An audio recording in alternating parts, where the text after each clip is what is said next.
Hello, my name is David Greenfeld. And my name is Ruth Greenfeld. We got married in 1957, and right after that we joined the shul because David's parents belonged to the shul. Came home from our honeymoon and moved into a house on Blackstone Avenue, which is a couple blocks from here. There was new construction, all of meadow wood, and then there were a lot of older homes, the small homes that are still on the little streets off of Greenspring Avenue. But I can tell you one story that David has told me, that when he came home from the Army, he came home, which was right around the corner from here, had a hard time finding his parents' house because he had never lived there. And the streets were mud, and it was not an easy thing to find his parents or their home. The services we attended were in the cottage, an old house, dilapidated house. You know, they did some renovating to make it usable as a shul. David's father was president of the shul for 13 years. He was the second president of the shul. And there was no one who didn't adore him. He saw to everything that had to be done in the shul. And I think he single-handedly, for the first 25 years of the shul's existence, really made it run and be what it is today.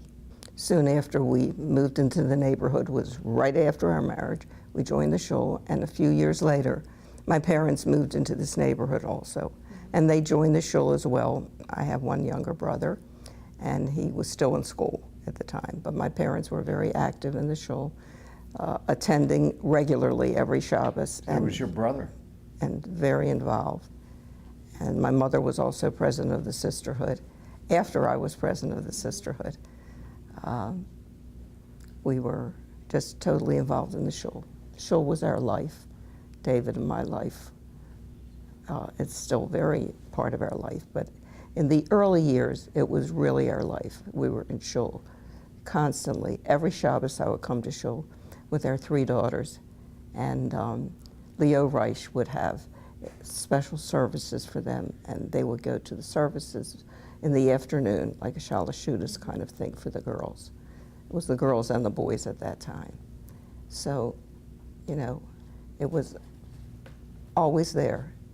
It was everything because we were here for one reason or another almost daily, for the sisterhood, for a service. Our children were here, and you know, that's what I mean by everything. Our friends were here, the social life was here.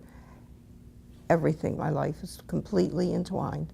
From the day that we moved into this neighborhood to today, it's completely entwined in the synagogue. Maybe in different ways, not active in the sisterhood anymore. David isn't able to lead the shul as he did for many years as president and as chairman of the board. But it is still a tremendous part of our life, and we're still here weekly, not daily, but weekly. I would like to say to people that are here now, continue. You have begun a new era in our shul. All the young people that are here now, continue and stay involved and make it your life, just as we, the Greenfeld family and my family, the Hellman family, made this shul our lives. As it still is today, my brother and his family belong here.